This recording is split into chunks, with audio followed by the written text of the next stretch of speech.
хочу вас привітати від імені команди EdCamp Україна. Сказати, що ми надзвичайно щасливі, що ми живі після сьогоднішнього обстрілу. Оскільки ми знаходимося у Харкові, я думаю, багато хто з вас слідкує за новинами в нашому місті. Зараз у нас відбувалися масивні бомбардування жилих районів. І я дуже радий, що ми маємо цей наш онлайновий простір стійкості, і він продовжує працювати. Це наша позапланова четверта зустріч. Щось мені підказує, що ми будемо готові продовжувати робити ці зустрічі і далі. І ще багато-багато днів, навіть коли це все завершиться, і нам треба буде відновлюватися.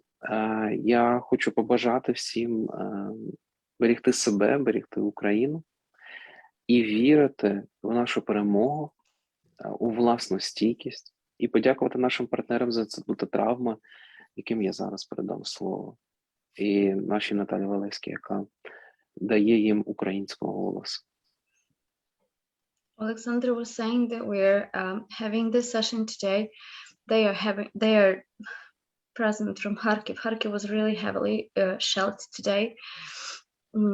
Not like the previous days. It was much worse and much more difficult.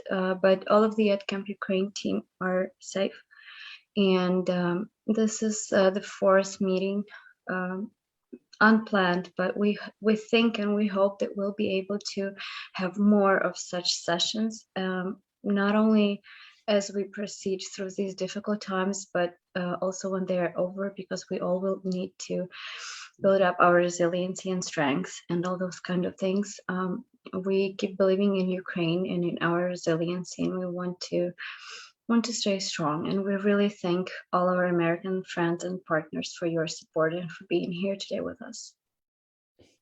Thank you, Alexander. And we are humbled and honored to be here. And we want to help in any way that we can. And so to know that you just have to ask and we will be there, day or night. So early morning or whatever time you need us, we will be here.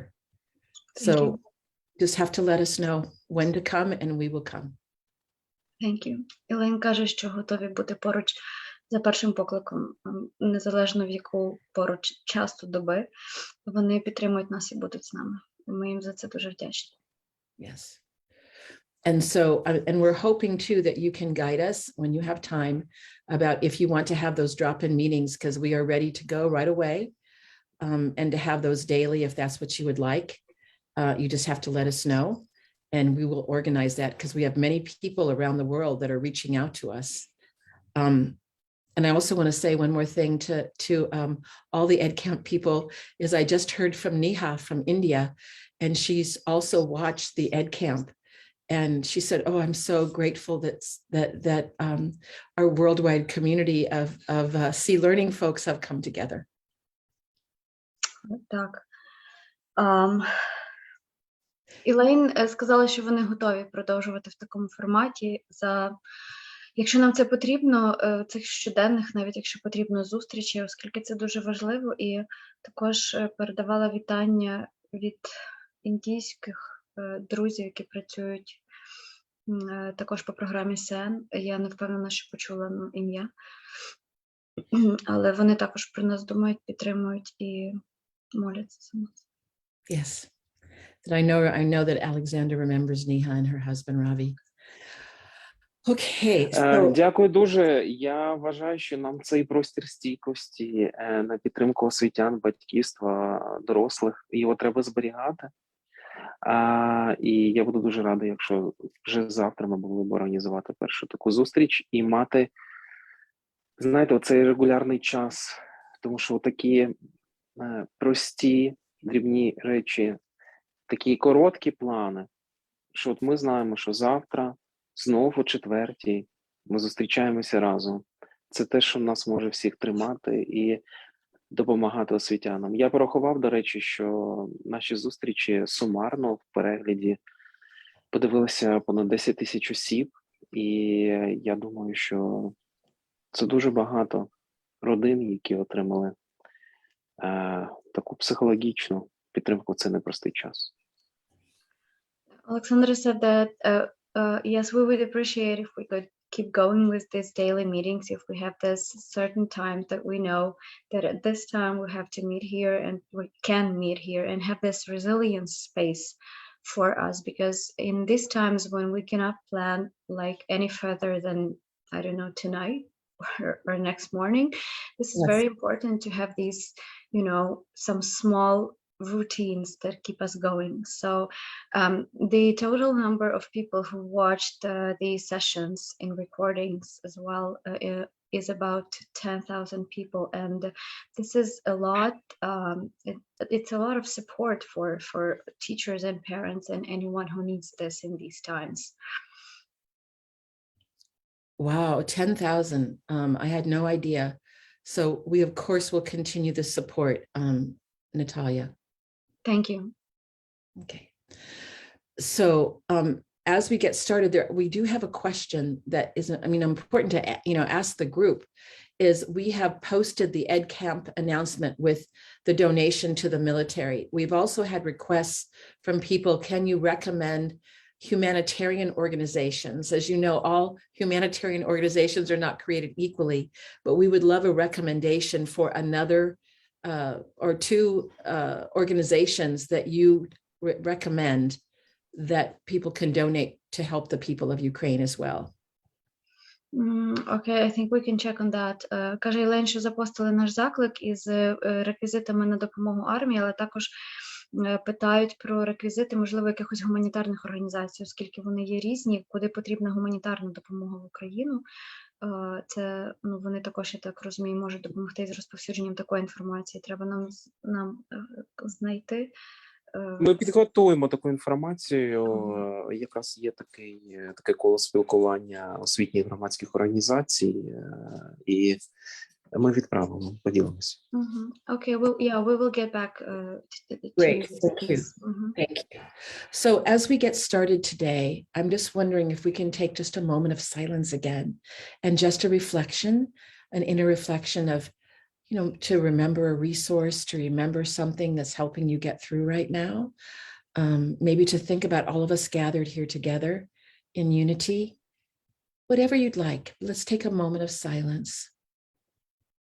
Єлен пропонує почати з моменту тиші, стишитися і подумати про щось, про якийсь ресурс, який додає нам сили, про тих або те, що дає нам сили триматися далі, про щось приємне, що зараз може бути приємного.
And just take a moment to also notice the sensations connected to whatever you may be reflecting upon.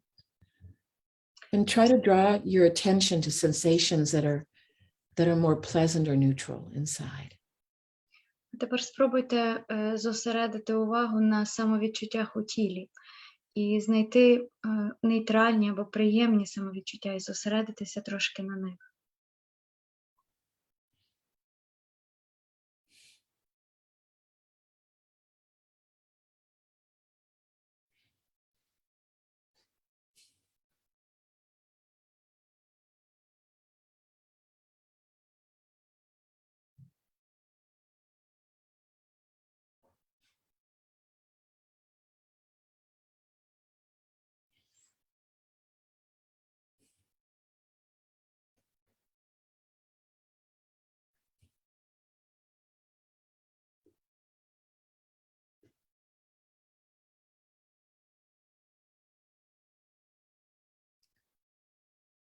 So I'd like to draw you back to our space together, and we'll get, I want to give an opportunity if anybody wants to say anything right now or not.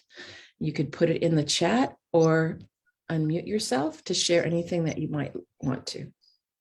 Якщо хтось хоче поділитися тим, що ви зараз відчуваєте, можете написати в чат або увімкнути мікрофон і поділитися усно.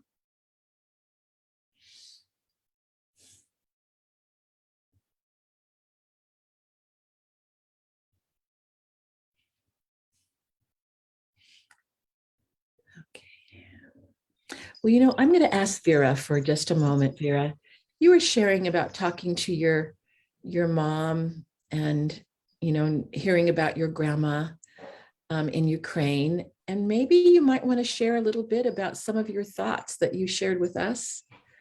And you don't have to translate. You can just say it straight in Ukrainian.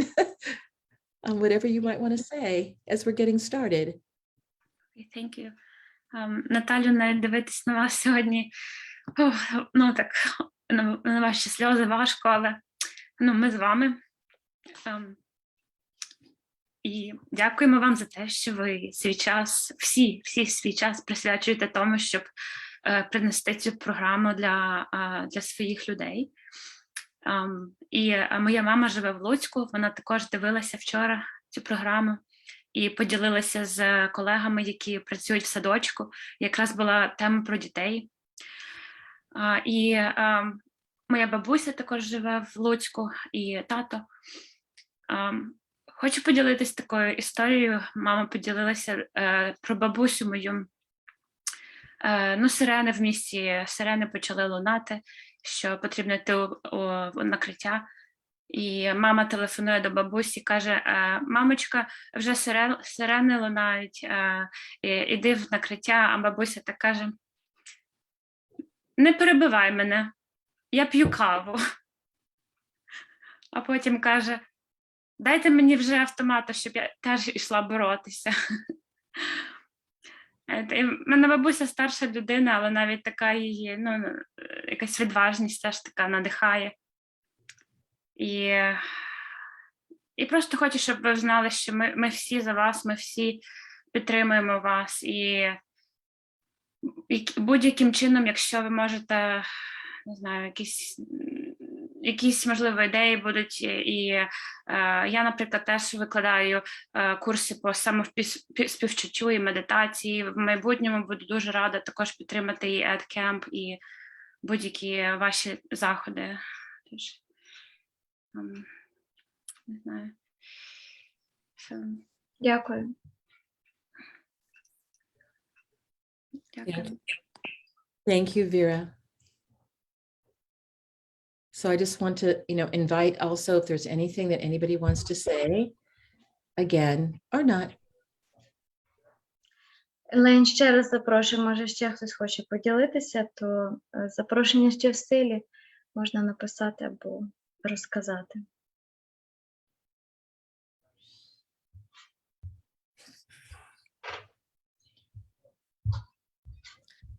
So thank you again, Vera. And what I'd like to do now is ask, I think, Rena, you're going to help us with putting in the message from Dr. Edie Eager, who sent a special message to all of you.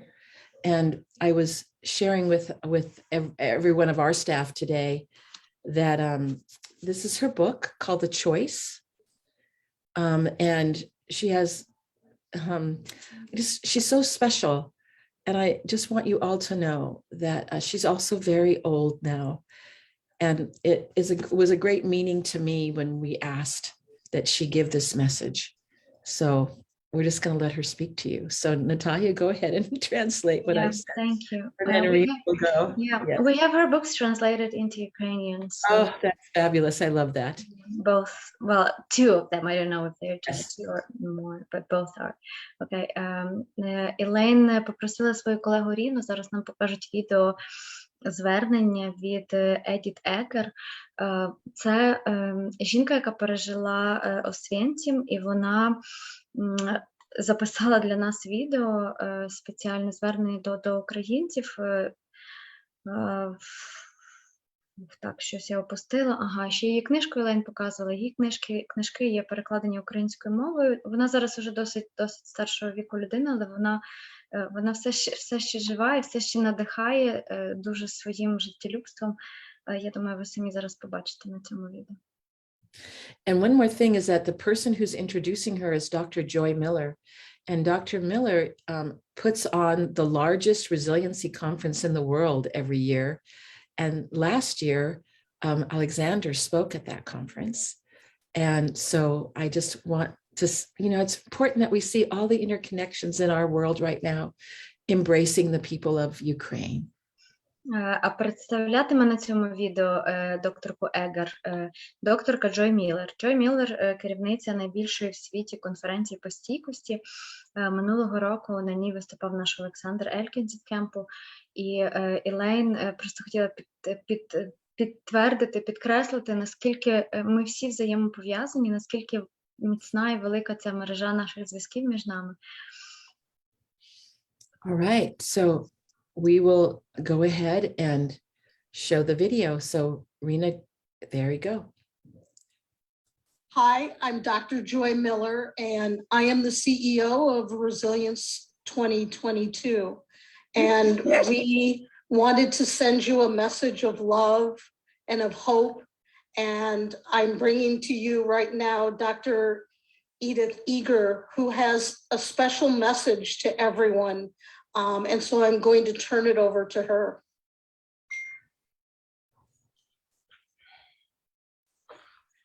You know, there is no such thing in my book as a problem. There is a challenge. There is no crisis. There is a transition. And so I want to tell you that what I'm going to tell you is what I lived. And I was put in a place when I never knew what's going to happen next. And I think you may be experiencing the same thing. And I want you to know that I never gave up hope. I never ever thought of getting out of here as a corpse, as I was told. So today I'm here. Hopefully I can be a guide to you and recognize that all the power you have inside you, and I hope you can think hopefully and see what I said in Auschwitz. If I survive today, then tomorrow I'll be free. And you know, tomorrow became my wonderful ally. And I hope that you can also find the strength within you, because the more you suffer, I know you're gonna become stronger for it. And so I want to wish you a life of joy and love and passion, and not to allow anything to get to you that is not really empowering to you. So I hope that you can empower yourself every morning. You look in a mirror and find a hope in hopelessness.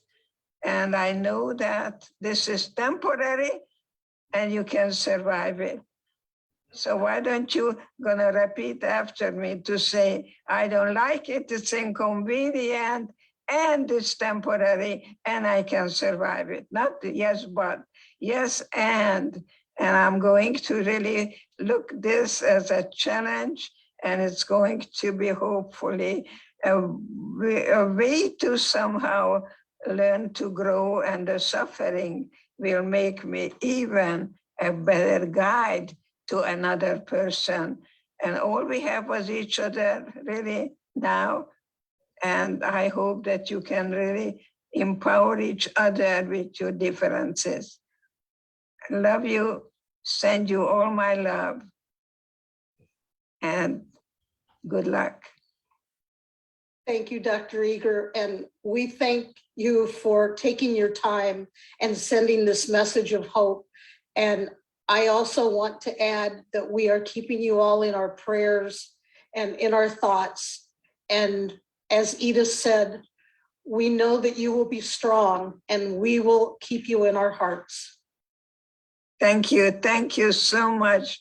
You're the most beautiful person I ever met in my life. So I'm so happy to do this with you. God Thank bless you. you. Same to you, and I love you, and everyone, thank you for listening. Thank you. All right. So maybe if we just even take a moment to think about or reflect on Dr. Eager's words, if there was something there, maybe hope for me, but just reflect for just a moment and we'll start our webinar soon. Перш ніж ми продовжимо наш вебінар, Елейн пропонує просто відрефлексувати, що кожен і кожна з нас почули в цьому відео, що ми з нього винесли, що ми забираємо собі, як каже моя психотерапевтка. Елейн сказала про надію. Подумаємо, що кожен і кожна з нас з нього собі виносить.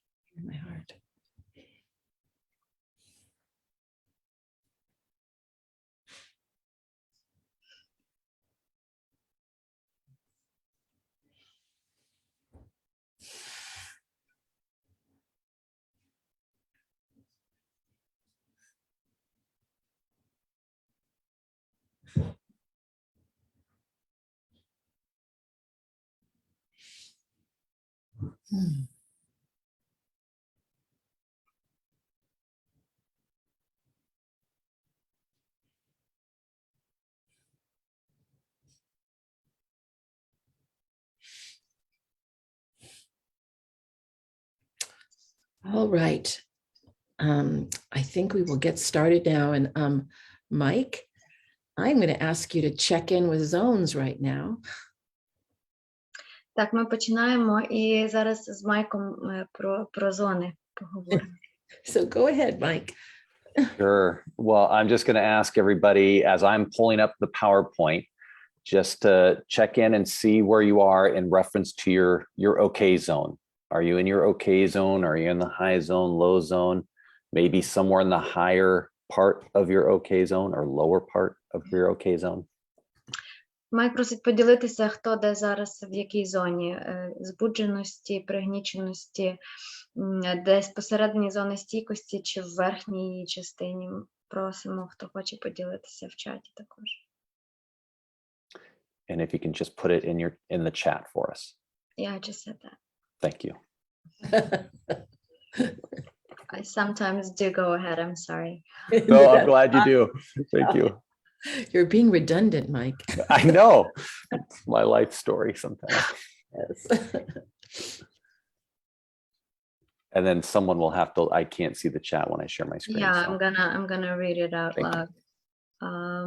So it's okay zone and full of emotions, upper part of my okay zone, low zone, stable.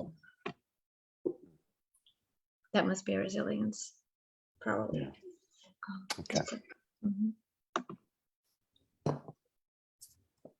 So again, at this point, even for those of us who are in the okay zone, if we're feeling like we're in that low zone, I'm just going to invite you to consider some of the questions we may have asked before, or if there was something in the video that stood out as particularly helpful. Some of the questions we asked in the previous webinar sessions, what is helping you get through? Yeah.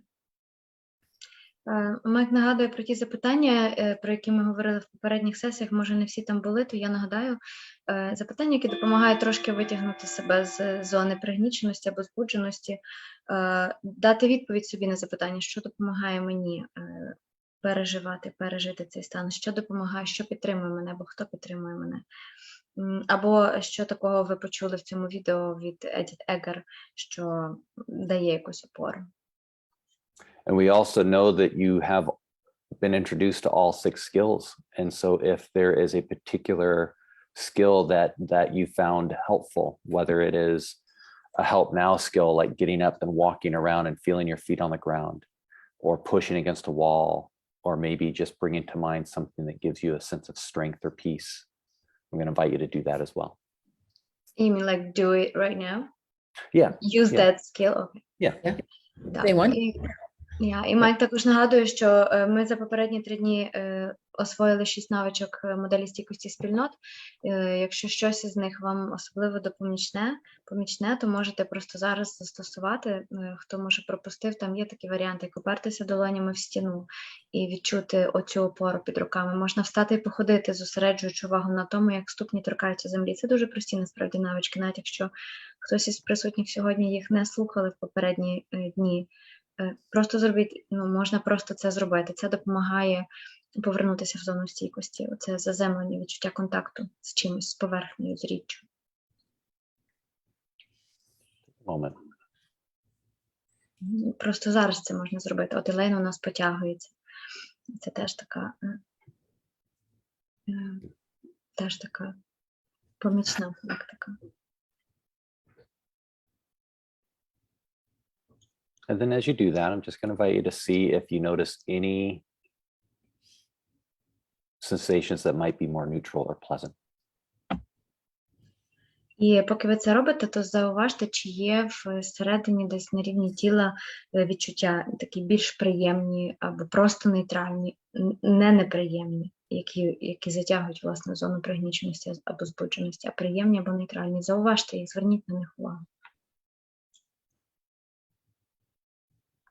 And if so, I'm just going to invite you to just notice it. I'm sorry, I missed that. And if they notice any kind of neutral or pleasant sensation, I'm just going to invite them to pay attention to those. Yeah, I already said. Okay. You know, I think that Natalia is becoming a really good Krim teacher. I wish I was a better Ukrainian speaker. Look at you. Look at Natalia. I love that you're smiling when you said that. Thank you. You know, I've been working with this materials for so long now that I It just comes. Well, we're gonna have to definitely make you a Krim teacher. Yeah, I got hours of training actually. You got hours of training. Exactly right. So, Mike, I can go ahead and start with this part. Okay. So. Great. The next part that we're going to share with you is called Conversational Resourcing. Так, зараз ми поговоримо про розмовну ресурсність. As you are there in your homes, I know some of you are in shelters, there may be opportunities for you to talk to others about the things that you have been learning here. Oh, I'm sorry. Just a second.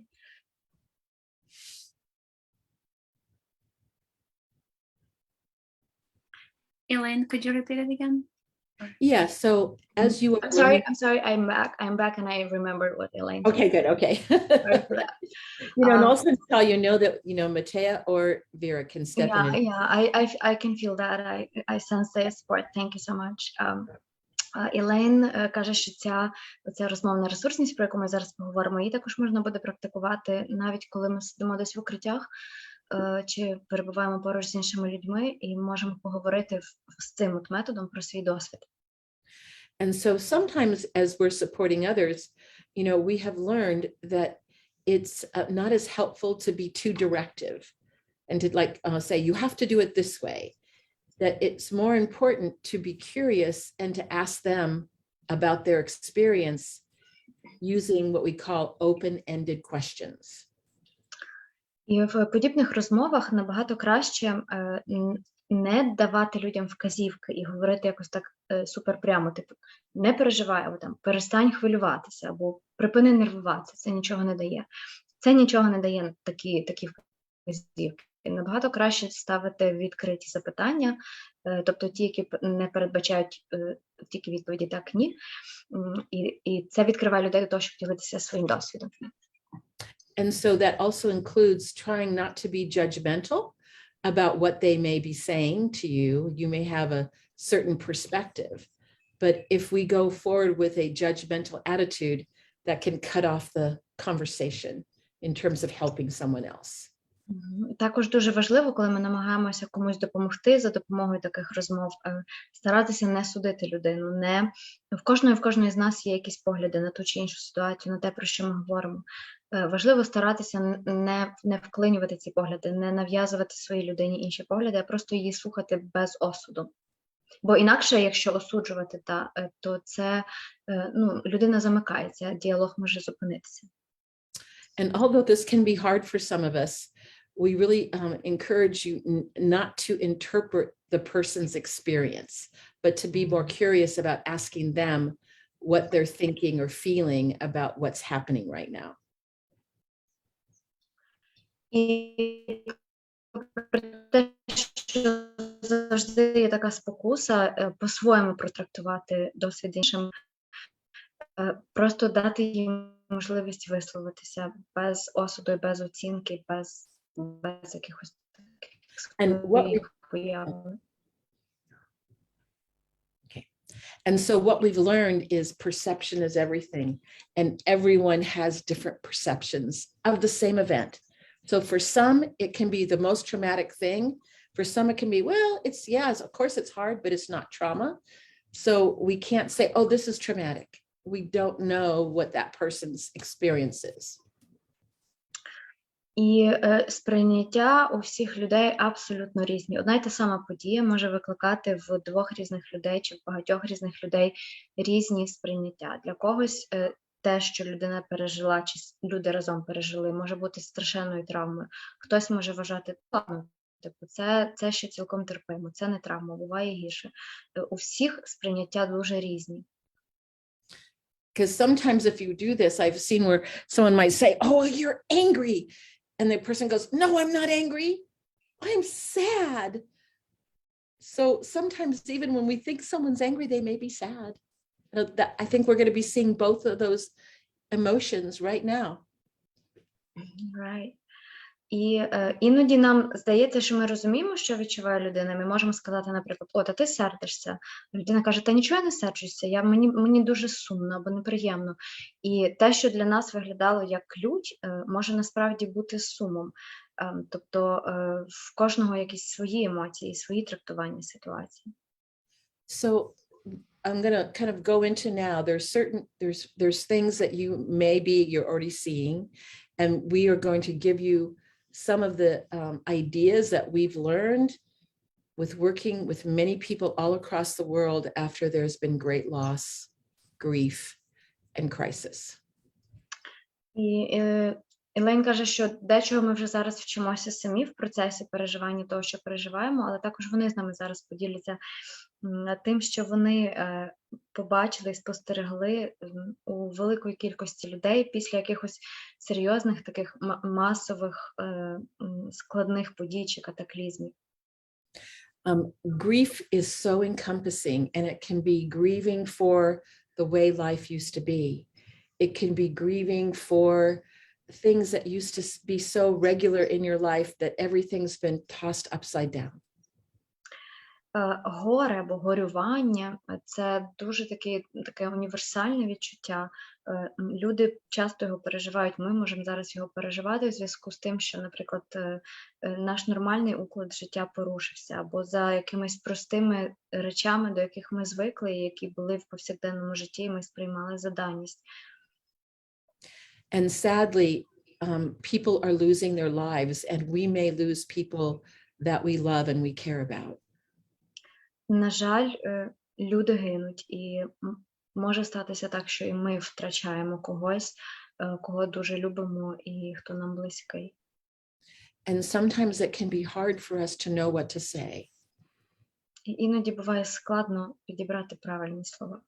So some of the ways that we have found to be helpful is that often people want to talk about their beloved person, but people don't know if that's going to upset them more.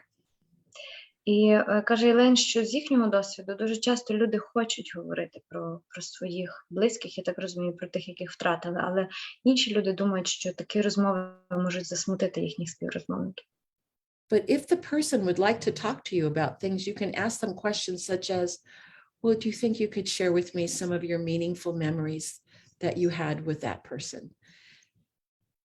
Але можна запитати людину, чи хоче вона про це говорити. Можна, наприклад, попросити її поділитися якимись найпам'ятнішими спогадами про цю людину. And sometimes when we've lost someone, you know, very beloved, we can feel some hopelessness and despair. І буває так, що коли ми втрачаємо дорогу людину, то ми можемо відчувати безнадію і відчай. And sometimes we've seen that there can be a kind of a spark of memory to ask this question. Well, what kinds of words of encouragement would they say to you during difficult times in your life? Але іноді ми пригадуємо цю людину, і можна собі в цей момент поставити таке запитання, а якими словами вона чи він підтримували би мене у такі складні часи? And I think one of the most difficult losses for anyone on the planet is losing a child. І найстрашніша втрата, напевно, для кожної людини в цьому світі – це втратити свою дитину. And in this way too, people usually want to talk about their child that has died, and they and sometimes the questions that have come back and forth have been, oh, tell me about the nature of this child that you want to always keep close to your heart. І запитання, яке можна ставити от в розмові, наприклад, про цю загиблу чи померлу дитину, люди хочуть говорити і згадувати своїх дітей. Це, розкажи мені про, не знаю, про характер, про якою була ця дитина.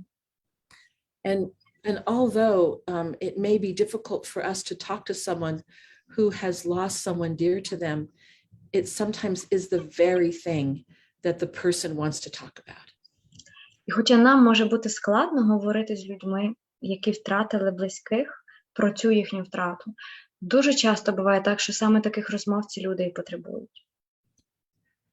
And so the next part I want to talk about is some of the ways to talk to people, sometimes even yourself, because there are already things that happen where some people have survived a bombing and some people have not.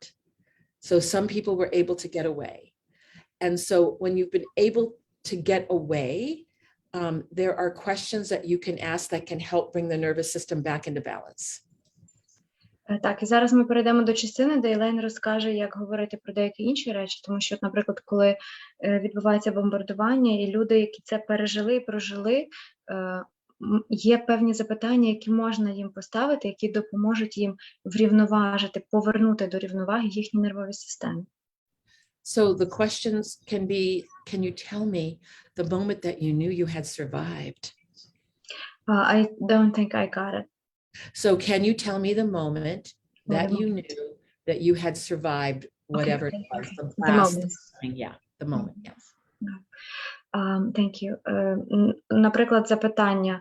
Розкажи мені про той момент, коли ти зрозумів чи зрозуміла, що ти пережив чи пережила цю ситуацію, що ти живий. Or can you tell me the moment that helped arrived, or who helped you first? Або розкажи мені, хто тобі допоміг, або хто прийшов на допомогу, як це відбулося. And in the present moment, what or who is helping you the most right now, if anything? І що чи хто зараз допомагає тобі все це переживати? Найбільше, хто найбільше тобі в цьому підтримує? Right. So these are some ideas, because when we ask questions in this way, like what the questions that I just suggested, it's actually survival is a resource, right? That you were able to live. And that can be a moment where your nervous system comes back and resets itself and comes back into balance. І всі ці запитання – це є реакція виживання. Це вся історія, якщо я правильно зрозуміла, Елейн, вона про те, що вона допомагає збалансувати нервову систему людини, яка пережила якусь дуже таку складну ситуацію, про яку ми зараз говоримо, тому що вона повертає її якби в теперішній момент і нагадує про те, що людина вижила, якби приносить це усвідомлення. So if we go to the next slide, Mike, that's the, yes. This is the many natures of a resource. And even as we do that, one of the hard things about what's happening to all of you right now is also can be the guilt of survival. So you can remember that moment of survival and then going, why me? Why did I survive when someone I loved did not? І розмова про або з людиною, яка вижила в якійсь складній ситуації, може мати різні грані насправді. Є такий момент, як провина тих, хто вижили. Можна почати говорити з людиною про те, що вона щось пережила, і до неї, наприклад, прийде запитання, а чому я, наприклад, вижила, а інші ні? So there can be a dual nature of, oh yes, I'm sensing, let's say, even if you're thinking about one of your resources, maybe it's your faith or your family, but then, so you're feeling well-being, and then all of a sudden you're thinking, oh, but we're in danger. So that there can be this going back and forth between sensations of well-being and sensations of distress. В усіх цих практиках є така подвійність, що може бути так, що ми використовуємо якийсь ресурс, і він допомагає нам повернутися в зону благополуччя. Ми про щось приємне пригадуємо, заземляємося, так, ми в благополуччі, а потім такі оп, і згадуємо, але я все одно зараз в небезпеці, мені все одно небезпека не минула. І може бути так, що ми гуляємо туди-сюди, от від одного почуття до іншого. And tears are very normal experience of this multiple natures of a resource. І сльози – це дуже абсолютно нормальний досвід, особливо в таких ситуаціях, коли ми цю двояку природу ресурсності відкриваємо для себе. And so what we've learned, and this may seem a little different for you, is we say, oh, just notice the tears and notice the warmth of the tears. This is tracking tears. It actually can help people feel a release, which is what tears are meant for, a release of the nervous system. І сльози – це теж момент ресурсності, тому що можна щитувати навіть свої сльози, відчути, які вони теплі, дати їм змогу вивільнити оцю зайву емоцію з нервової системи, бо така функція сліз – це теж повернути нервову систему до балансу. So, for example, if someone has mentioned their resource, it could be someone, this is a resource that I'm going to just personally, is my grandmother, who was very beloved to me. And I put my hand to my heart because she's so in my heart, but she's now, she's died. And sometimes I can feel so sad about her loss that the grief can come in waves. But then I can remember if someone asked me, well, can you tell me some memories about your grandmother? And I'll say, oh, she had a lemon tree in the backyard. And we used to pick the lemons, and we had one of those old juicers, and the juice of the lemons would get on my hands, and we would make the most delicious lemonade, and she'd put extra sugar in it. And look at me. Can you see the difference in me when I think about her? It doesn't mean the sadness doesn't exist, but so does the other. And both things can exist in us as human beings. Елейн поділилася своїм особистим ресурсом, вона розповіла про свою бабусю. Бабусю Елейн дуже любила, бабусі вже немає, і коли Елейн думає про це, то їй стає сумно, але заразом вона в той же момент, тобто це ця сумна сторона ресурсності може бути, але разом із тим вона думає також починає згадувати цю людину, якою вона була. У неї на задньому подвір'ї росло лимонне дерево, і вони часто зривали з нього лимони. Мали вдома таку стару соковижималку, не знаю, як це українською, і вичавлювали з неї лимонний сік. І Лейн пригадує це відчуття лимона на шкірі. Бабуся робила дуже смачні лимонади, додавала туди дуже багато цукру. І, власне, навіть поки вона це говорила, і поки я вам це переповідаю, це піднімає якісь такі почуття тепла і любові, тобто оця двоякість ресурсу дуже гарно проілюстрована в цій історії. And Natalia, you might already have said this, but we always bring sensations to track the pleasant sensations, right? So, because that can expand. It's kind of, we call it chasing your resiliency, chasing your well-being. І в цьому моменті знову Елейн нагадує, дуже важливо щитувати свої самовідчуття. Тобто, що от в цей момент, коли мені було добре і приємно щось згадувати, що я відчувала на рівні тіла, де воно сидить в мені, це тепло, де на рівні тіла мені приємно. Тому що якщо ми це будемо робити, фіксувати оці позитивні відчуття в тілі, це називається відловлювати свою стійкість, відбудовувати її таким чином. And sometimes when we think about these things that we've just talked about, sometimes it's just too much. And so that we might want to think about a different resource or go to one of the other skills, that the skill of resourcing may not be as helpful for you in that moment. So to know there's always options of shifting to something else.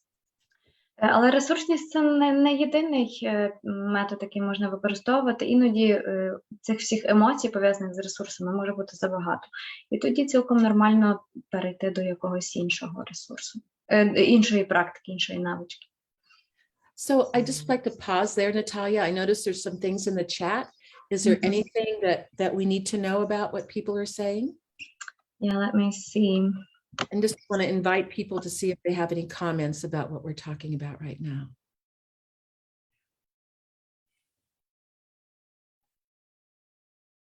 Okay, people commented about the tears. The tears do help them overcome their tension. They wrote about what helps them a lot, like family and pets and friends asking, how are you? Yes. Just shared about their resources, yeah. And said their thanks to all countries of the world who are supporting Ukraine right now.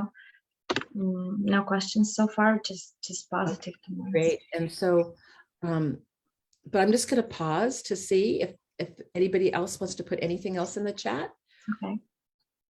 Якщо ще хтось хоче зараз щось написати в чат, Елейн робить таку коротеньку паузу. Кому хочеться чимось поділитися, то будь ласка.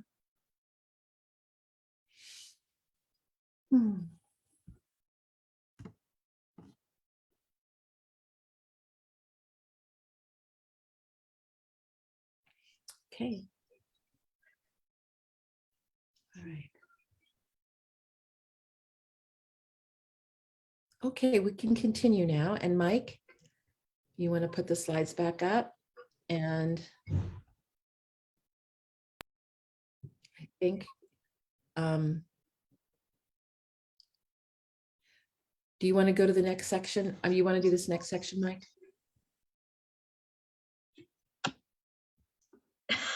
To find my unmute button. I'm so sorry. Okay. So yeah, so similar to what Elaine has been talking about, we know that sometimes people will want to share with you every detail of a traumatic experience.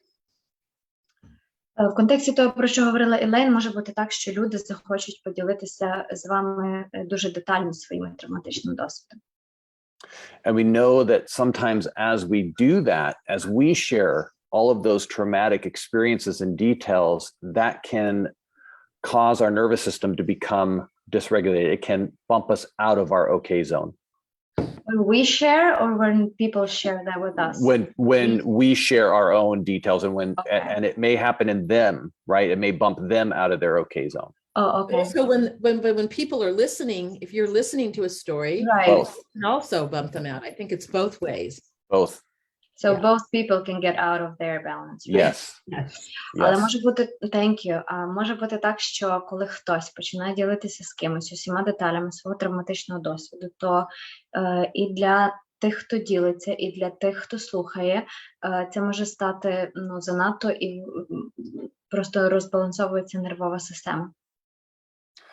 So when they start to share with you those details, and if it is starting to get too much for them or you can integrate in a conversational resourcing question.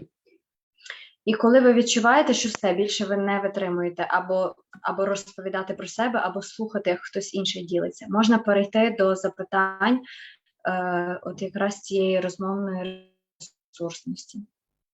So they may be telling you their story and they're starting to get anxious or overly sad and distraught, and you may just pause them and just ask, well, when did you know you were safer?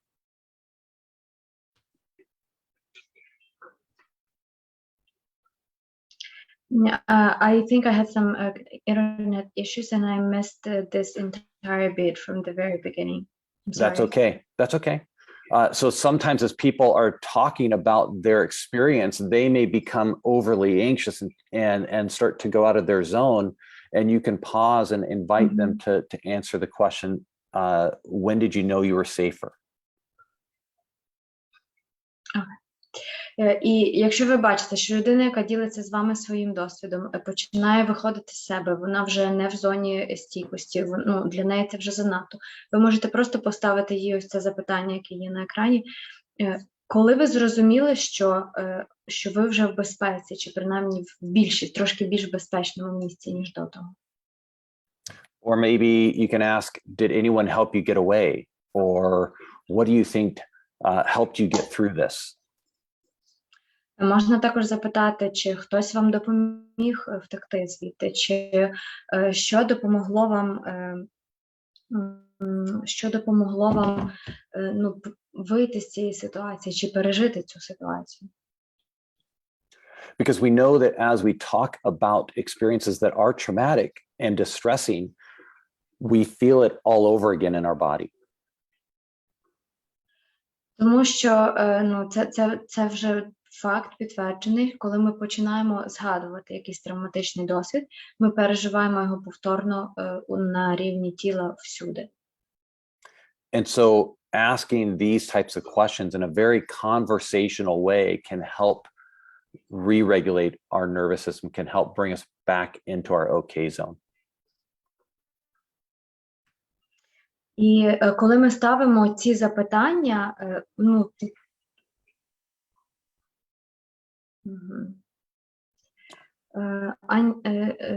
Анічка, у мене проблеми з інтернетом на комп'ютері. Я пробую перезайти з телефона. Впустіть мене з телефона. Так. Я вже запустила, Наталя, заходь. Oops. Maybe. Зараз, Наталя, я тобі звук тут вимкну. Все, тепер має бути добре. Увімкні, будь ласка, там є передача даних через зв'язок мобільний на телефоні. Знаєш, як? О, все, тепер все є. Так, я вже з телефона, я перепрошую за затримку. Mike, I'm afraid I again missed the It's okay. latest bit because I had You know, some can I suggest it as you're having the problem that we can have Vera translate that piece, Vera? I think I'm going to be fine. I just turned on my computer Okay. because computer seems to have problems. I'm Okay, just fine.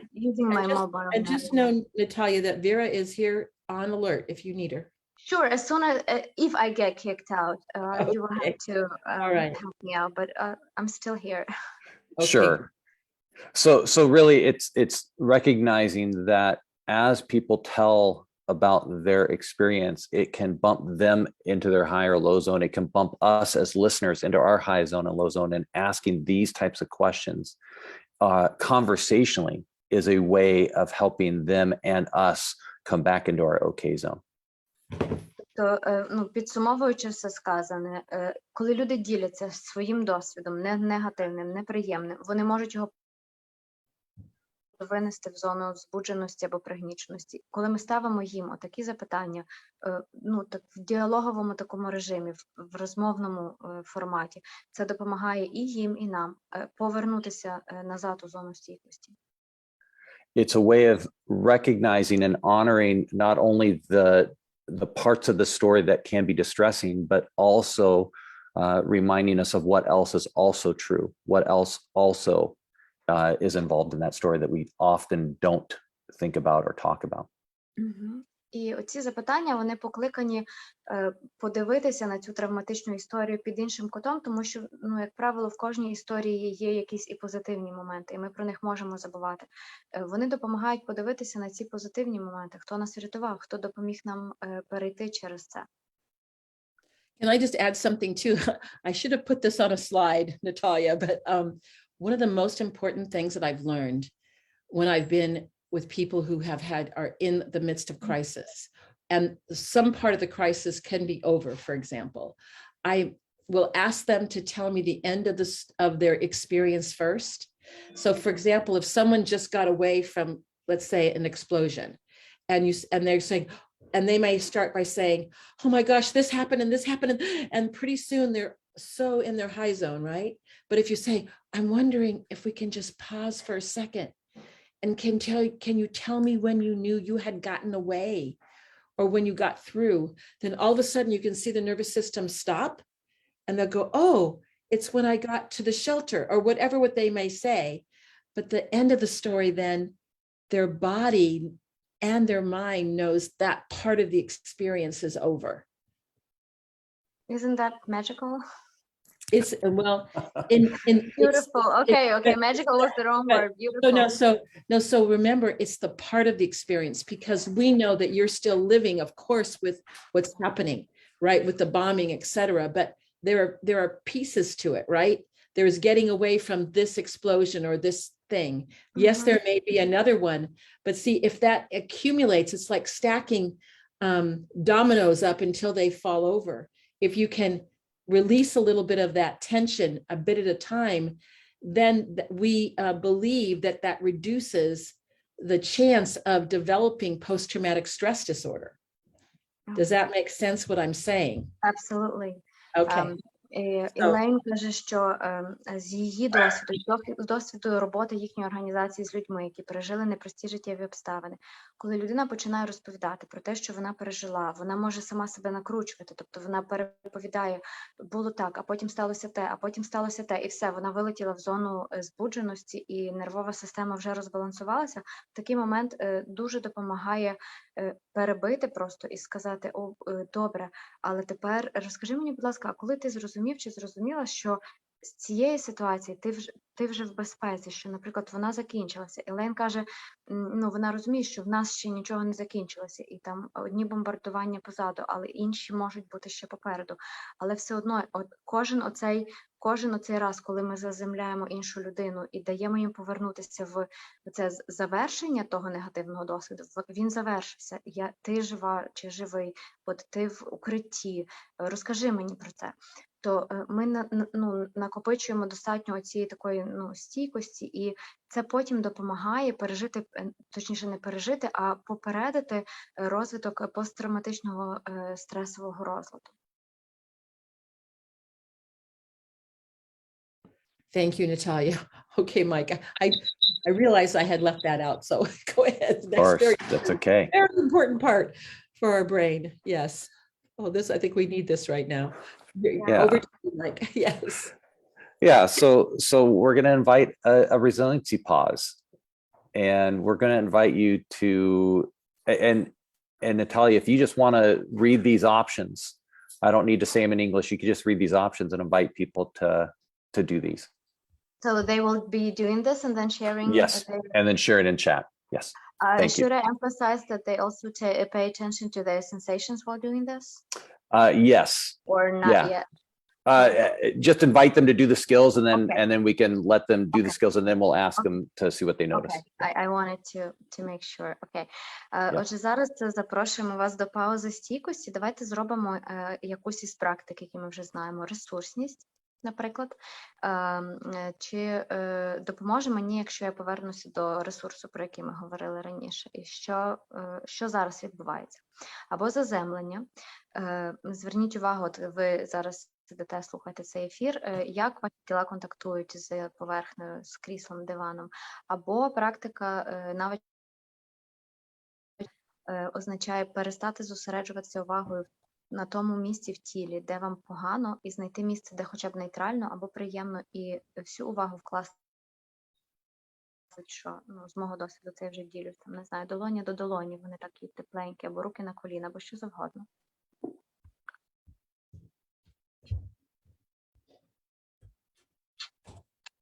Ми робимо цю практику просто зараз.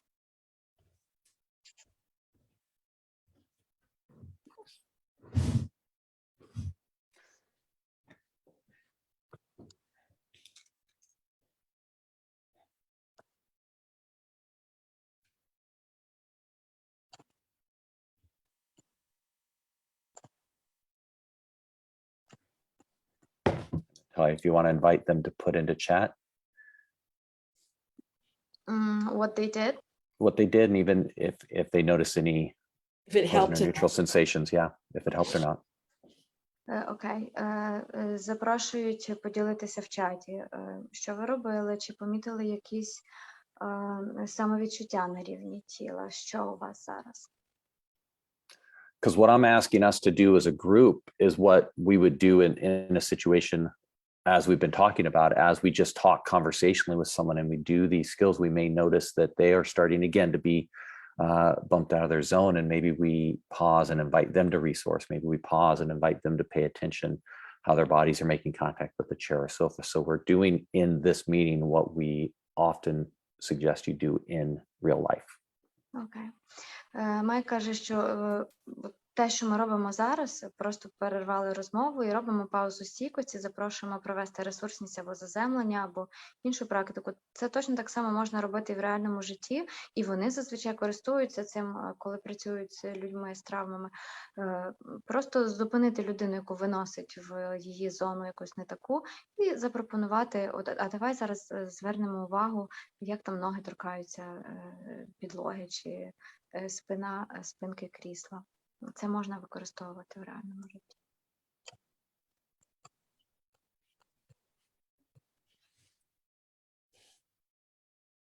And then just let me know if anything's in chat that we need to. Let me see. Так, цим всім можна ділитися в чаті, але я поки не бачу, чи є в нас повідомлення. Нових немає. I don't see any new messages in chat. Okay. Okay. All right, Elaine, back to you. Okay, and so I think I said this earlier today. It's really important to know that individual perception of the event is as life-threatening is very individual, and that sometimes some people again see things as being very traumatic, and some people saying, "Well, that didn't bother me that much," you know, going, "Oh, really?"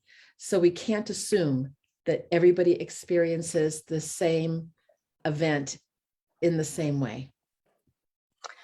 Так, Ілен вже про це говорила, але наголошую ще раз, що різні люди по-різному сприймають рівень загрози певної події для них. Для когось може певна подія бути прямо кінцем світу, а хтось дивиться на неї зовсім іншим поглядом, типу, та ні, для мене це не дуже страшно. І важливо пам'ятати про це, що ми всі по-різному сприймаємо одну і ту саму річ, яка відбувається з нами.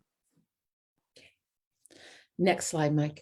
And so we describe trauma, we also call it toxic shock, as being either too much too fast, too little for too long, or too much for too long. Отже, травма, яку ще називають токсичною, це коли нам чогось забагато і все відбувається надто швидко. Коли нам чогось замало і цього нам замало протягом довгого часу, або, зараз чатом заступило, або коли нам чогось забагато і це триває занадто довго. Okay, so next slide, Mike. We also wanted to mention historical trauma, because we know that in Ukraine, that many things have happened over generations. And we also wanted to say something, we talked a lot yesterday about children, but also to talk about our elders who may have had the experiences of the World War. Також Ілейн каже, що хоче поговорити про історичну травму в українців. Українці пережили багато різних неприємних подій на своєму віку, і ми говорили вчора про дітей, але є також старші покоління ще серед нас, які пам'ятають попередні травми, наприклад, Другої світової війни. So many of you may have grown up in homes that were, multi-generations, and that there was an emotional, psychological fallout that happened to, let's say, your grandparents. And this is something that can come from massive group trauma like war. І Елайн каже, що це насправді ці досвіди, наприклад, наших бабусів чи дідусів, які пережили війну, вони всі додаються у колективну травму, особливо коли вони, наприклад, пережили війну. So it can affect the younger generation as well as the older generation who'd lived through it. because it's almost like we transmit it to the younger generation. І оця колективна травма, вона передається насправді від покоління в покоління, тому що те, що пережили наші бабусі, дідусі, воно передалося нам, хоч ми цього не переживали, але ми це також знаємо завдяки їм. But if you have elders in your family, for example, that may have dementia, and they hear the sound of bombing, it may take them right back to World War II. І якщо в ваших родинах є літні люди, в яких, наприклад, деменція, то вони можуть чути вибухи, і їх це переносить у часи Другої світової війни.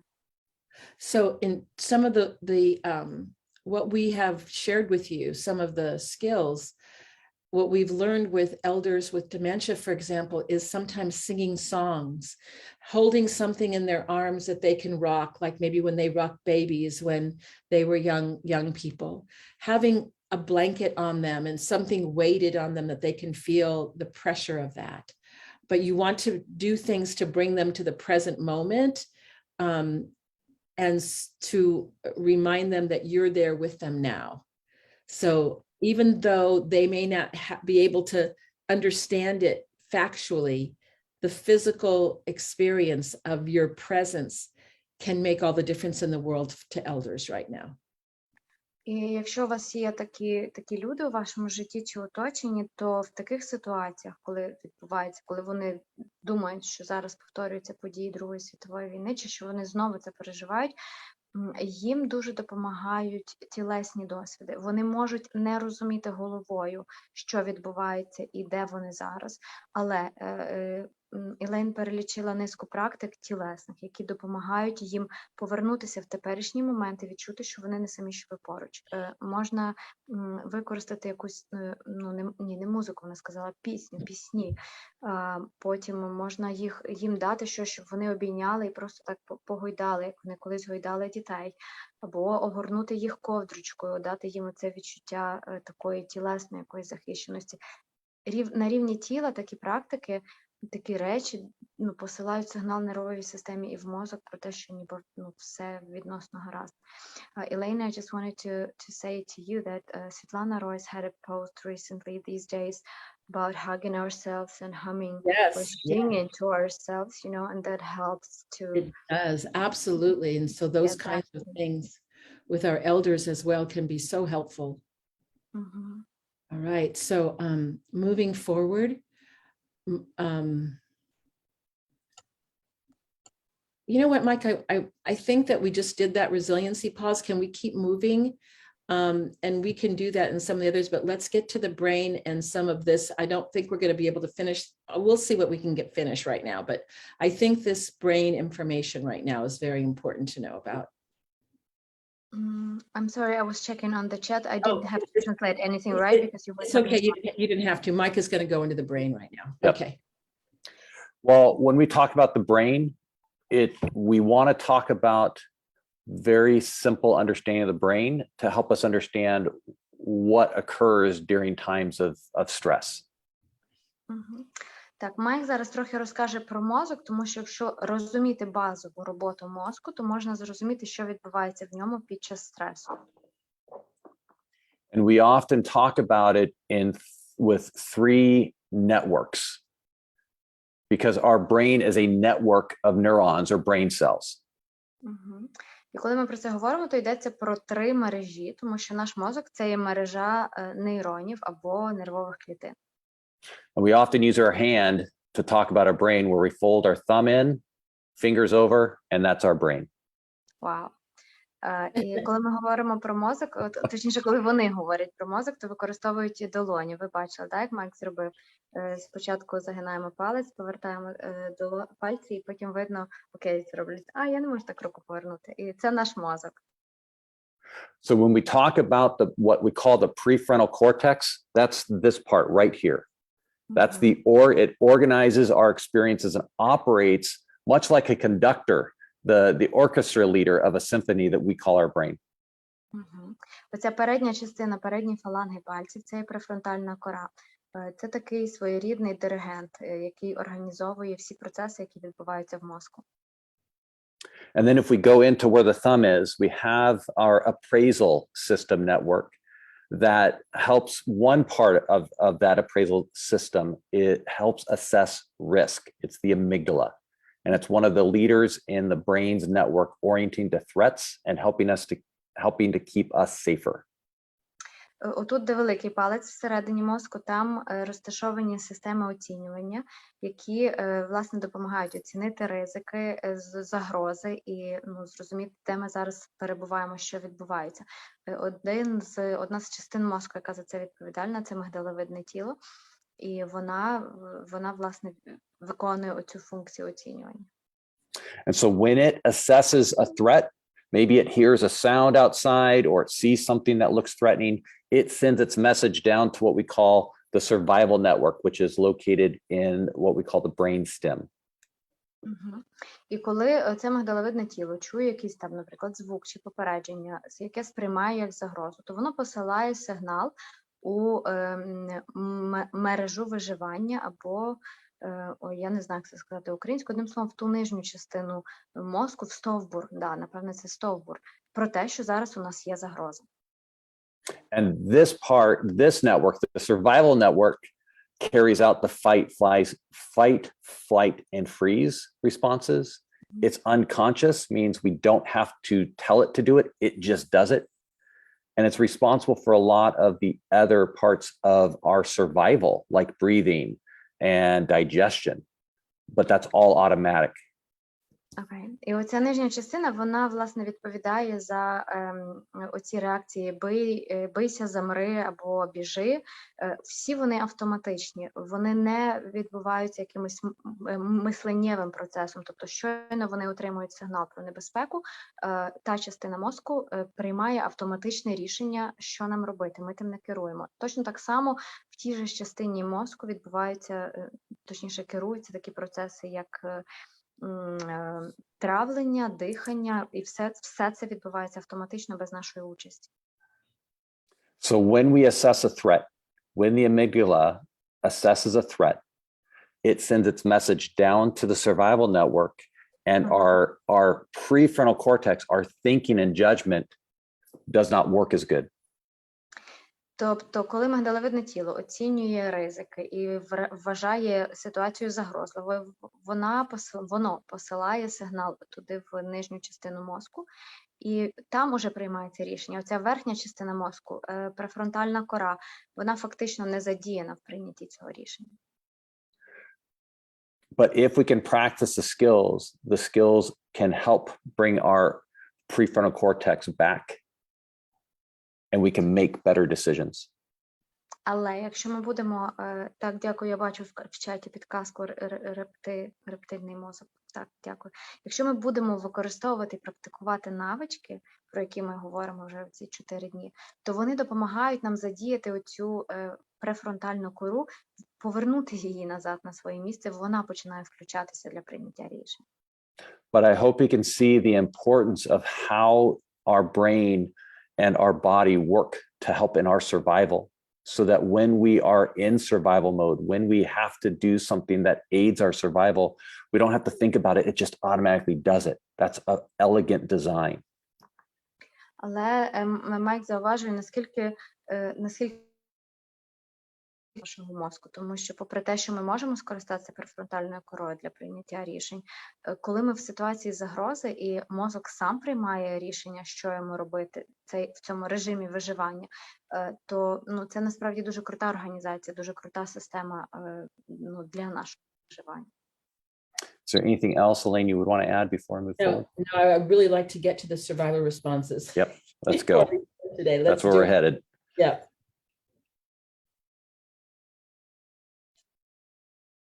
All right, you want to take this or do you want me to? Why don't you go ahead?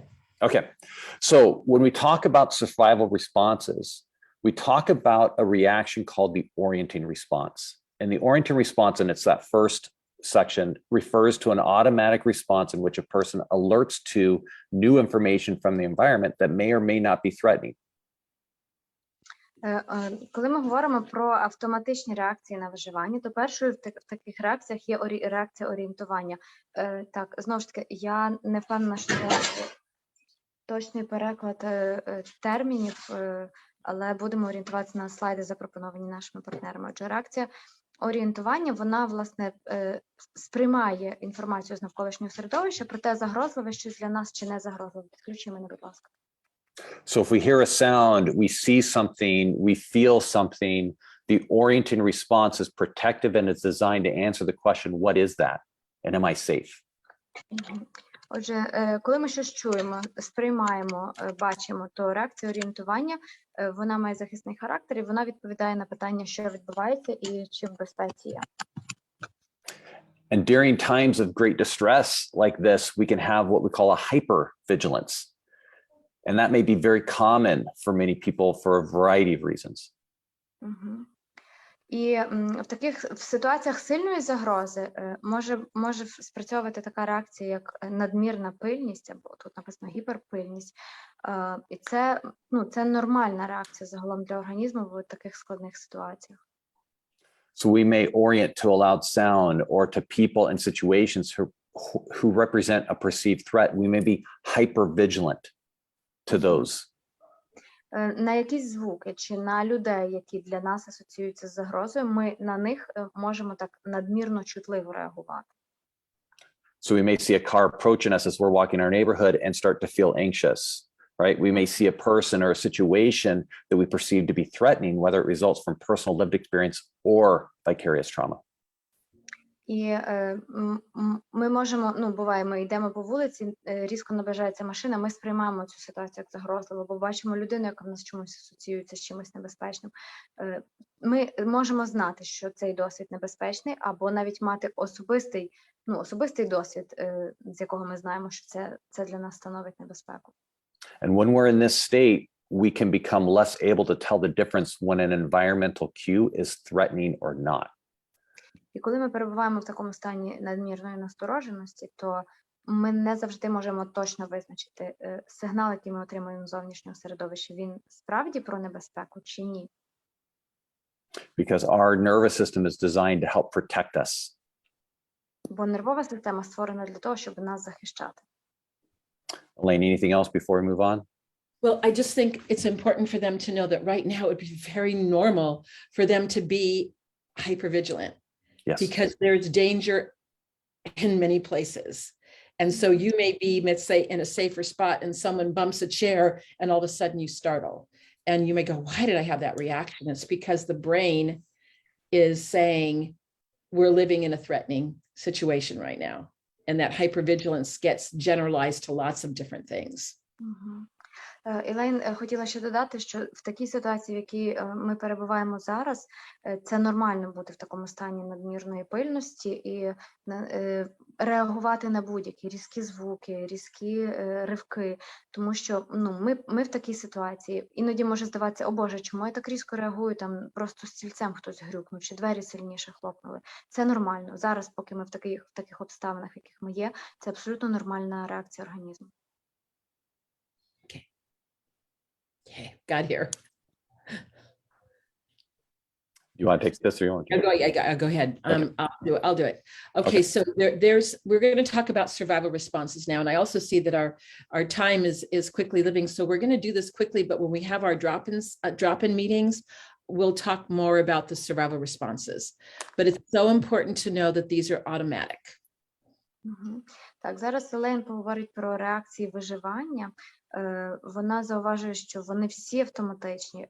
Ми не маємо вже багато часу, у нас не багато часу залишається. Можливо, поговоримо про них трохи більше на якихось наступних зустрічей, але зараз про них. And so the most important thing to know is that these are instinctual. And if we perceive something to be threatening, that our nervous system reacts. Важливо пам'ятати, що всі ці реакції інстинктивні. Тобто, якщо нервова система считала щось як небезпеку, вона реагує. Next slide, Mike. So we're going to talk about 4 survival responses. And the very first one is called tending and befriending. А зараз говоритимемо про 4 реакції виживання, і перша з них – це доглядати і дружити. And what we mean by tending and befriending is protecting your offspring and also seeking out the social group for mutual defense. Сюди належить турбота про дітей і пошук соціальної групи, яка може дати такий спільний захист. So, for example, some of you may be in situations where you are in a community of people and you feel a certain sense of relief in your body to know that you're not alone. Коли ми, от зараз в такій ситуації, як ми зараз, ми часто збиваємося в якісь групи, і в таких групах нам легше, бо ми знаємо, що ми не самі. And so you may hear things right now that someone may actually, if there is a person who's out to get you, for example, that you may say, oh, can I give you a glass? Can I give you some water? Will this help you right now? Well, why did you help that person? Because sometimes the act of tending and befriending helps the person get away from the threat.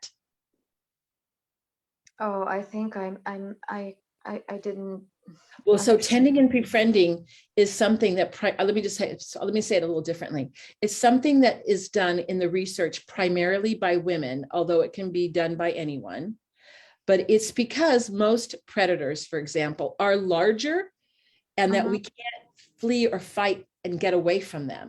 So sometimes what we may do is tend and befriend the enemy, so to speak, in order to increase our chances of survival. If there's no other options. Pardon me? Tend and befriend our enemies? Yes, we may. Or against enemies? No, you may tend and befriend your enemy in order to, let's say, for example, someone approaches you and you know it's a Russian person. You know that you can't fight and you can't flee. And all of a sudden you say, I have some food here. Can I give you something to eat? And the person might go, oh, okay. You don't know if that's going to work, but that may be a way that you can survive that moment in order to get away. Okay, I got that now. Отже, Елейн розказує, як це працює на практиці. Іноді це працює таким чином, що якщо ми бачимо, коли ми бачимо, що щось становить для нас загрозу, і ми розуміємо, що ми не можемо ні битися, ні втікати, там є ще третя реакція, якась замри, то ми намагаємося з цією людиною умовно здружитися. Наприклад, як вона каже, пропозиція російському солдату їжі чи там склянки води, це звідси, це така реакція. Ми намагаємося подружитися з ворогом, тому що інакше якось ми не здатні ні втекти від нього, ні поборотися з ним. І дослідження показують, що найчастіше, частіше таку реакцію мають жінки, хоча чоловіки також можуть. Natalia, is it okay, Elaine? I just want to contribute from a little different perspective. Yes. Sure, go ahead. Наталія, я також хочу додати, я бачила, наприклад, навпаки, російських солдат, які вживали цю реакцію. Наприклад, відео солдата, який охоплений українською армією, і він каже, ребята, ми ж ваші сусіди, тобто, і він вже починає дружелюбно так говорити, тобто, так, і це реально, як я дивилась, думаю, оце в нього реально ця реакція зараз активована. Can you just share simply in English, Vera, what you just said? Yes, sure. I was just saying, basically from the perspective, I switched to the Russian soldier who was captured. I saw a video by Ukrainian army, and he was like, oh, guys, we are your neighbors. We didn't even know what we're doing here. That's exactly it. Yes. All right. So because there can be so much judgment about doing that, right? Why did you do that? But this is actually a survival response. All right. Oh, you're on mute.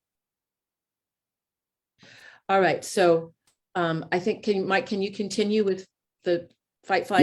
Yeah. So I think I'm assuming that we're all familiar with the fight, flight response, that when we assess a threat and our nervous system goes into action, we may have a fight response or even a flight response where we run away from the threat and try to get out. Так, з цією реакцією там бийся або біжи, ми знайомі. Це теж реакція нервової системи, коли ми сприймаємо якусь небезпеку, і ми або з нею готові битися, або маємо сили і ресурс втекти від неї. And sometimes that flight response may happen in times where we would have wanted to stay and fight, but our nervous system takes over and just works for our safety. І іноді реакція втікати, як там бийся або біжи, бігти, вона запускається тоді, коли нам би взагалі-то хотілося битися, але нервова система запускає реакцію бігти, і вона каже, ні, ми втікаємо від цієї загрози. So Can I again, just- like Elaine, oh yeah, go ahead. Go ahead. I just wanted to add, because I was talking to a friend yesterday whose son lives in Austria, and he was talking to a friend of his that lives in Kyiv, and he's a software engineer. And he said, I have a gun, I've learned how to make Molotov cocktails, and I'm out in the streets. So he's in that fight response. And that is a really healthy thing for him to be doing right now, but it's not a typical thing for him to do, right? Go ahead. Додаткову історію Кості зі своїх знайомих, то зараз десь тут ближче до наших подій, і людина каже, що навчилася робити коктейлі Молотова, навчилася тримати в руках зброю. Це теж типова реакція боротися. Тобто, ну, це здорова реакція для нервової системи, насправді, хотіти боротися з тією загрозою, яку вона сприймає. Go ahead, Mike. But sometimes people may have a flight response in those situations. And again, it's a biological response. And so we try to educate about this, because people may be judged. Well, why did you run? They even judge themselves. Why did I run? I should have stayed and fought. Well, it's the nervous system. Але іноді нервова система запускає реакцію бігти, і тоді буває так, що ми, наприклад, судимо когось за те, що люди втікають, або навіть себе засуджуємо за те, що я злякалася і втекла від якоїсь ситуації. Цього робити не варто, тому що це просто реакція нервової системи, абсолютно біологічний механізм. Right, we got here. So, okay, this is the final one, and this is the freeze response. And this happens not with conscious thought. It happens automatically when we're under what's called an inescapable attack. Так, і третя реакція – це замри. Але, боюсь, я не вловила суть того, що сказала Елейн. Зараз попрошу її повторити. I got the first part of your message, but I think I missed the second one. I'm sorry. So it's when someone has an inescapable attack, that there's no fighting, there's no fleeing, you can't tend to befriend, you may freeze. Okay. It's like the deer in the headlights. I don't know. Do you have deer in Ukraine? I'm not sure if you have deer. We do, but they don't jump out usually because they're very Це якась ситуація, з якої вже втекти неможливо. Організм не може битися, не може втікати, він не може подружитися зі своїм ворогом, і тому єдине, що йому залишається, це просто завмерти. Як, наприклад, Елейн каже Олені перед фарами автомобілів, вони просто завмирають. It's probably more common for children to freeze right now, because children everybody's bigger than them, right? They can't fight and flee. So if there's a big danger that they feel like they could lose their life, they may freeze. Це поширена реакція для дітей, тому що, як правило, все довкола них більше за них, і вони не можуть з цим битися і не можуть втікати, тому вони дуже часто реагують такою замри реакцією. But it could happen to any of us if the threat's big enough. Але це може статися з кожним. Коли ми опиняємо загрозою, може статися з кожним і з кожною з нас. And so the aftermath of freezing, a person can feel all the time like they're numb or disconnected and start having symptoms of depression. Дуже часто після таких реакцій буває таке відчуття оніміння і симптоми якоїсь такої пригніченості.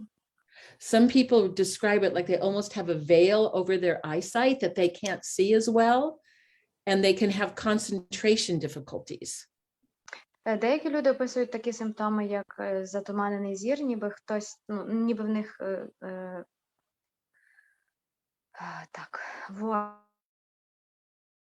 складно зосередитися в таких ситуаціях. And there can be changes in body temperature where they're, even when it's not cold, they can feel cold all the time. And they may appear very calm on the inside, but it's like inside there's a beating drum constantly. Також може змінюватися температура тіла. Наприклад, не холодно там, де вони перебувають, але їм холодно. Або постійно серце пульсує, якісь такі відчуття. And I just want to emphasize, this happens automatically. You don't choose, I'm going to go to a freeze response. Your body does it automatically when the threat is big enough. І важливий момент, це стається автоматично. Ми не вирішуємо, не приймаємо рішення типу, зараз я замру. Нервова система реагує автоматично. So next slide, Mike.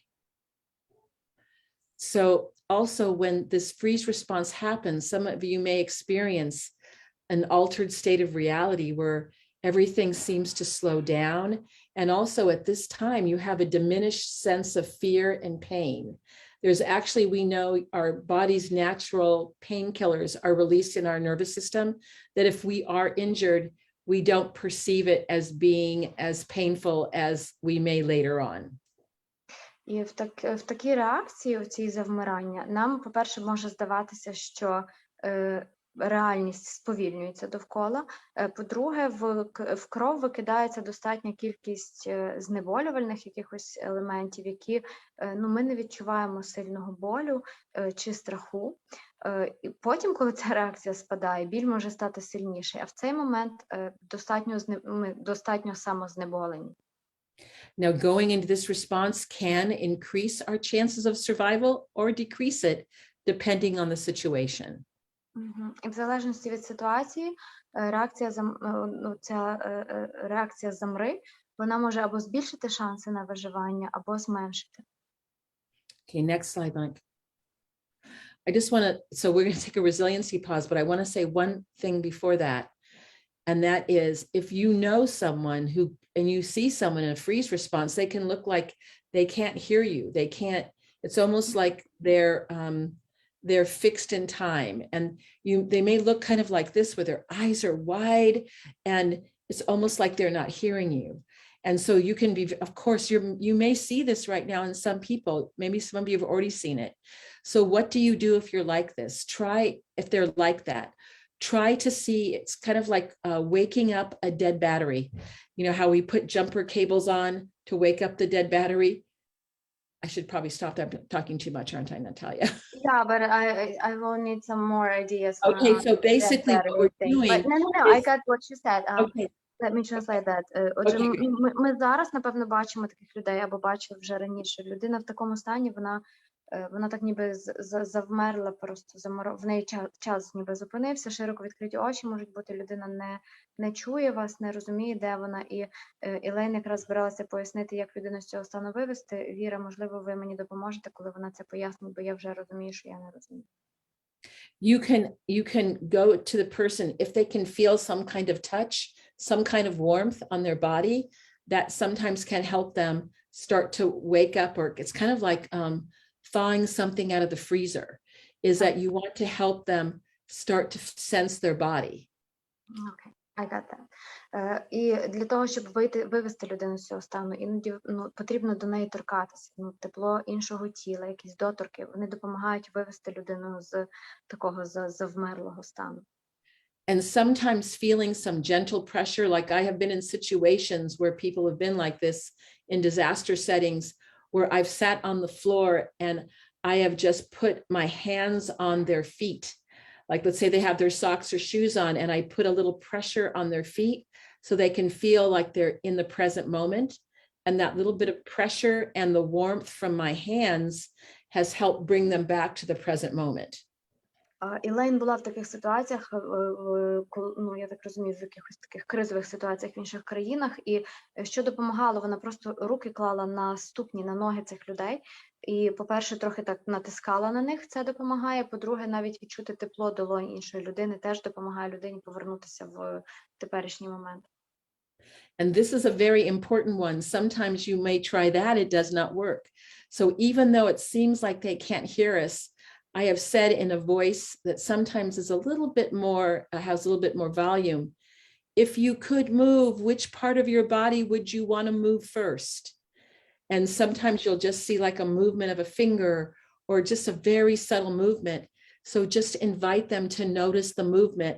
And then it's kind of like the body will slowly come back online again. And it's almost like there's a pop, they're going, oh my gosh, I can see again. So ask them if they could move, which part of their body would they want to move first? Іноді те, що перед тим пояснила Елейн, може не допомогти. І тоді допомагає запитання, можливо, трошки голосніше його навіть варто сказати, ніж зазвичай. Якщо би ти хотів чи хотіла поворухнути тілом, якою частиною ти би поворухнув в першу чергу? І буває так, що люди справді починають ворушити там пальцем чи ногою дуже легко, але тоді вони повертають собі якби відчуття свого тіла за допомогою рухів, і це теж допомагає їм отямитись. Yes. And this is when we have our drop-ins, if there's questions about this, we can answer this in our drop-in meetings that we'll have in the future. Так, якщо про це будуть запитання надалі, і ми будемо мати якісь такі зустрічі надалі, то про це можна буде також поговорити.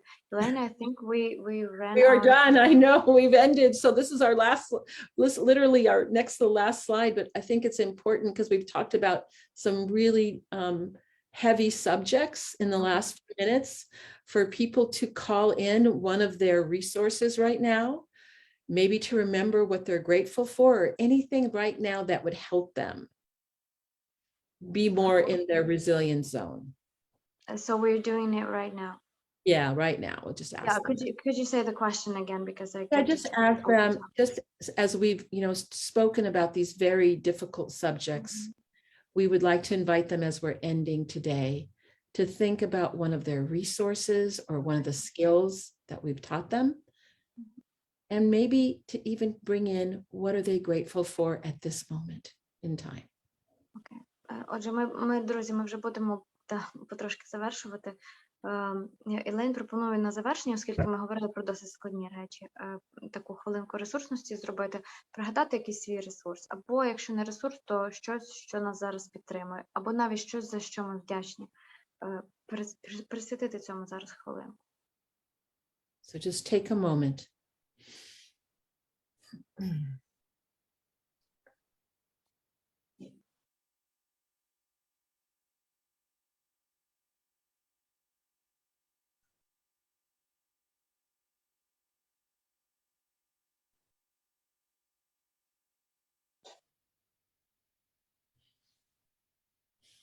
And Mike, move to the next slide. I think it's our very last one.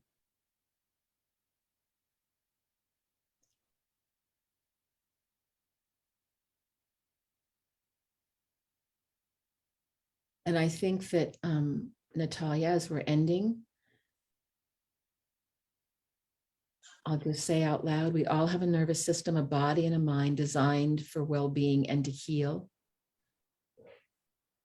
На завершення Елейн нагадує всім нам, що у кожної з нас є нервова система і розум, створені для нашого власного благополуччя і зцілення. And when we pay attention to sensations connected to well-being, we can experience a state of inner balance. And the more we focus the attention, well-being will expand, and often hope and compassion expands to others, even during the most difficult times. І коли ми зважаємо на самовідчуття, які пов'язані з благополуччям, то ми заходимо в стан внутрішньої рівноваги. І що більше ми зосереджуємо свою увагу, то вище наше благополуччя. І надія і співпереживання поширюються на інших, і особливо у ці непрості часи. And so, Natalia, Mike, just go back one time, and I just want to let people know they will be getting a copy of this. And this is about them creating their own self-care plan right now. And for them to think about this during these difficult times, that will help them remember what they can be doing right now to help themselves. І ми розійшлемо ці слайди, вони вже, мені здається, є в чаті, про план самодопомоги, яким можна скористатися, щоб підтримати себе у ці непрості часи. Okay, Mike, you can get rid of the slides now. And we want to just thank everyone for being patient, letting us go a little over. I know we sped through the last couple slides, but we definitely will be available to talk more in the future about them, Natalia. Так, останні слайди, каже Елейн, ми трошки так прискорено пройшли, але, напевне, у нас будуть можливості, точніше, точно будуть можливості поговорити про них глибше на наступні дні, сподіваємося. And so, Mike, do you want to say anything as we're ending right now? Just that we are, as you said, we are here for you. We want to support you in any way we can. Please let us know what we can do, and we will do it. And our hearts, prayers, and thoughts are with you in this time. We hope this has been helpful for you. Yeah. I think it has, yeah, thank you. Майк просто вкотре нагадав, що вони нас готові підтримувати, вони з нами, все, що нам потрібно, ми можемо про це просити і отримувати від них, чим вони можуть допомогти, нам допомагатимуть. And so I think the other thing, Natalia, is that we will, you will let people know about our drop-in sessions and what time they'll be. And so that we'll have that on a continual basis as long as you would like us to provide those. Yeah, sure. Так, каже Елейн, що ми якось придумаємо. Я думаю, кемп буде в стані моральному і фізичному це все продумати, як це все відбуватиметься надалі, і які зустрічі ще ми матимемо, але ми їх напевне матимемо. Дякуємо дуже. Ми обов'язково знайдемо і ресурс, і нас, мабуть, не можна зупинити. І ми зробимо все можливе і неможливе для того, щоб відбулись наші наступні зустрічі. Ми точно проговоримо це все і знайдемо, як це зробимо. Ми вам дуже дякуємо. Anya is saying that they will find a way and nothing can stop them. They will find a way to make those next sessions happen. We will let you know when and how we'll do that. Okay, great. And so then we'll figure it out and you'll announce it to your network. So again, thank you all. You are in our prayers, your thoughts. We are just embracing you. I wish I could give you a big, huge hug, but I'll do it like this right now. If anybody wants to do a hug with me, I'm going to give you this, yes, our Ukrainian hug to all of you. And so really, we have so much, we're with you. What can I say? Thank you. Елейн каже, що вони з нами, обіймає нас, посилає нам всім такі українські обійми. Щиро дякуємо Елейн і дякуємо всім, хто приєднується. Віримо в найкраще, віримо в те, що переживемо все це і станемо тільки сильнішими і щасливішими. Yes. Дякуємо дуже. Олександр, у нього були там проблеми зі зв'язком, він мав вийти, але він зараз за хвилину, він відписався, що він зараз буде з нами. А я думаю, що для нього буде дуже важливо вам сказати також і слова підтримки, і слова подяки. То якщо ви не проти, давайте ми зачекаємо. Буквально хвилинку, він намагається зараз до нас доєднатись. Добре? Anya is saying that Alexander is trying to join the session. He had some issues with connection and internet, but he would really love to join us before we get off the session. So if you don't mind waiting for another minute, maybe. No, we do not mind waiting at all. Of course, we'll wait for Alexander to come. Well, you know, I want to share a little story Go ahead. about Matea that we didn't know. I didn't know until this morning. Matea, would you like to tell them the little story that you shared with us? Because you could say it in Ukrainian, so it would be really nice for you to share that story with EdCamp today. Так, дякую. Отже, я була волонтеркою Корпусу миру до ковіда, і я жила в Україні. Отже, перший раз, що я почула про цю модель, я жила в Україні. І вчитель у моїй школі, вона була на тренінгі C-Learning, і вона узнала про цю модель, і через неї я почула про це. І після цього ми зробили, подія EdCamp у моїй школі. І я думаю, що Олександр був там, і інші люди з EdCamp. І тепер я можу бути з ними знову, і це для мене дуже круто і дуже приємно. Отже, дякую всім, що є така можливість. Дякую. Thank you, Matea. And I think Alexander's here now with us. Так, дорогі колеги, перепрошую, було дуже багато дзвінків і інших різних координацій. Я до вас повернувся, буду радий обговорити, як ми могли би завтра продовжити нашу вже добру традицію такого стійкісного онлайн-простору і зібратися на першу зустріч такого клубу взаємопідтримки. Наталя, може, ти спитає у колег, яке у них бачення щодо цього. Олександре, Елейн вже запропонувала нам, власне, цю можливість і дуже-дуже просить нас знайти наші ресурси для того, щоб ми це зробили. Добре, які маються на увазі ресурси? Чи ми зможемо провести вебінари, чи зможемо їх підтримати? Ну, так, ми будемо на зв'язку. Давайте, можливо, ми окремо ще після цієї основної зустрічі поговоримо з нашими колегами, так? Як вважаєте за потрібне? Ми можемо їх зараз запитати, а можемо... Так. Ну, Наталі, давай запитаємо про їхнє бачення, оскільки, ну, нам в будь-якому разі буде потрібна допомога з цією модерацією, оскільки, бачите, у нас кожен день, особливо в Харкові, то дуже непередбачуваний. Ми можемо всі виходити зі зв'язку. Alexander is asking if you have any ideas about how we could create this regular resiliency space for all of us here. Would that be like a daily meeting or at certain time or whatever you suggest? Whatever. No, well, I think, and Mike, I'm going to have you come in with this too.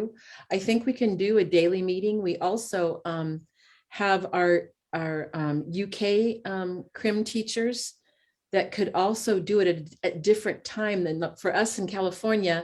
This 4 o'clock time is a reasonable time for us because it's 6 a.m. in our morning when we start. But if there's a better time during an earlier hour for Ukrainians, I think our UK partners would be glad to also do a meeting. So, and we could also alternate where we could have one earlier one day and one in the afternoon the next day.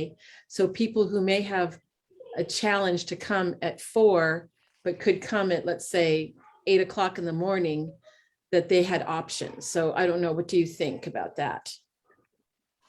Так, в 2 словах, Елейн пропонує щоденні зустрічі. У них також є колеги в Британії, в яких різниця часу з нами трошки інша. Тому що якщо о 4 годині в нас, це 6 ранку в Каліфорнії, але якщо всім, не всім в Україні зручно в 4, а комусь може зручніше вранці, то в Каліфорнії вранці не під'єднається. Тоді можна підключати британців, можна чергувати, наприклад, чергувати їх між собою, американців і британців. Я би пропонував все ж таки не брати ранішній час, дивлячись особливо на ситуаціях, на події на Сході, на Півдні. Це завжди такий важкий час, коли ти готуєшся до можливих якихось тут операцій. І це час, коли якраз поза кордонами комендантської години, коли люди можуть сходити якісь закупівлі або за ліками. Тому я би пропонував брати вечірній час, і можна було б, наприклад, брати навіть більш пізній час, наприклад, на 6. І тоді це буде легше нашим колегам з тієї ж самої Каліфорнії, або навіть, я думаю, можна і на 7, і на 8. Бо зараз такий стан, що мені здається, що ми мало спимо. Так, але якщо говорити про, наприклад, харківських містян, для них ранок це зараз не найкраще. Alexander is saying that given the situation and it's really difficult to plan anything for the morning, because in the morning people, the curfew lifts and they can go buy some food or, some medicine. So morning is not that good. It's kind of a very difficult time, not knowing what the day brings us. But later evening is okay. To have it even at, we had it at 4 Ukrainian time. We could even have it at 6 or 7 if it's good for you. So that later, okay. More convenient. All right. So what I would suggest, Natalia, is I will talk to our team with Try today, and then we will send an email out. So for a time tomorrow, for people to be able to meet, to drop in. And what we'll do, rather than have like more formal presentations, is we can go over skills. We can really make it what people want it to be. Right, very practical, because people write, they wrote something, and I saw some recent comments that they said this was a very warm time being here, and I think that matters a lot, like providing this very practical support, because I'm far from those events actually, and my brain is kind of frozen. I don't proceed too much information right now, but doing things actually helps much more. That's just my opinion. Let me translate that to the guys from EdCamp. Саш, ну, вони порадяться щодо часу, ну, ви чули, напевно, порадяться щодо часу, запропонують, ну, чи підходить команді EdCamp трошки пізніша година, і, ну, пропонують, щоб це не було таке офіційне formal training, а щось таке практичніше, напевно, це нам зараз потрібніше, чи як? Ви скажете. Yeah, and so the other thing, of course, we're going to have to make sure we have a translator, Natalia, and so we can certainly, yeah, if you're there, that is fabulous, and we have other individuals we can bring in that we have a whole group of people that are CRIM teachers that have volunteered, so we'll probably have rotating helpers that will come in. And so that's what we have to organize and try. And we'll, you know, Mike or I will be there in the beginning to kick it off. We won't be there every single time, but we'll make sure that we have an ongoing support for you all. The other thing is that we have our CRIM teachers. We also have therapists that are trained in our trauma resiliency model, which talks about the survival responses. And I think we'll try to do a combination if people have questions along those lines. Because there'll be questions that will come in as things, you know, we know there's so much uncertainty, and we want to be here to answer whatever we can to help. Okay, thank you. Саша, ну і EdCamp весь, так, Елейн каже, що може домовитися з командою, в них багато є оцих тренерів цих навичок, які готові волонтерити для нас. Вони будуть просто мінятися між собою, там завжди буде хтось присутній на початку, Елейн або Майк, і ну, щоб це був формат таких якихось більш практичних зустрічей, плюс можуть підключати терапевтів, які працюють по методу Інституту травмостійкості, ну, ви кажете, травми. От, ну, як такий формат? І як з ним бути? Мені відгукується ця пропозиція. Давайте так і зробимо. І єдине, що чекаємо тоді найближчим часом погоджень часу, щоб ми розуміли і могли зробити анонсування та розсилку. І можливо, це моя зараз думка. Можливо, це можуть бути якісь коротші сесії, бо 1,5 години це так. Ну, це не мені особисто довго. Я можу бути скільки потрібно. Я просто думаю про тривалість. Так, я теж думаю, що давайте орієнтуватися на годину і подивимося, як вона піде. Мені б дуже хотілося б, щоб люди могли озвучити свої запитання і, можливо, таку більш точкову консультацію. So, Elaine, we would, the more practical format suits us just fine. The whatever you can help us with suits us fine. We accept that, and just agree with your team whether 6 or 7 p.m. Ukrainian time would be good for you or not good for you. And those would probably those wouldn't need to be like 90-minute sessions. They could be like 60-minute sessions. That would so we could have like an hour. That's like an hour of this resiliency space every day, doing some stuff and asking questions. And I think we'll be trying to get maybe more people to come to those sessions. Yeah, and I think what we can do actually is we can enliven the skills by doing exercises that can help. Like we do an art exercise online. I mean, we do a lot of different things that can be helpful. So we'll try to make it practical that people can do during that they can actually bring if they're in an encampment or whatever they're doing to their home, and to do with their kids and other family members. So we'll try to make it very practical, that aspect of it. So yes, we can do it for an hour. And so we'll talk as our team, and we'll see what would be the best time to do it. Because it could be the 7 o'clock time. Is 5 o'clock okay too? I guess so. Саша, 5 година теж може бути? Так, як їм зручніше. Тобто 5-6. Okay, great. Okay, so we'll figure it out on our end, and then we'll send you an email later today about how we'll proceed. Okay, thank you so much. Okay. And then also just know that at any time, send us an email. You know, if we need to figure out a Zoom call separately for organization, we can do that as well.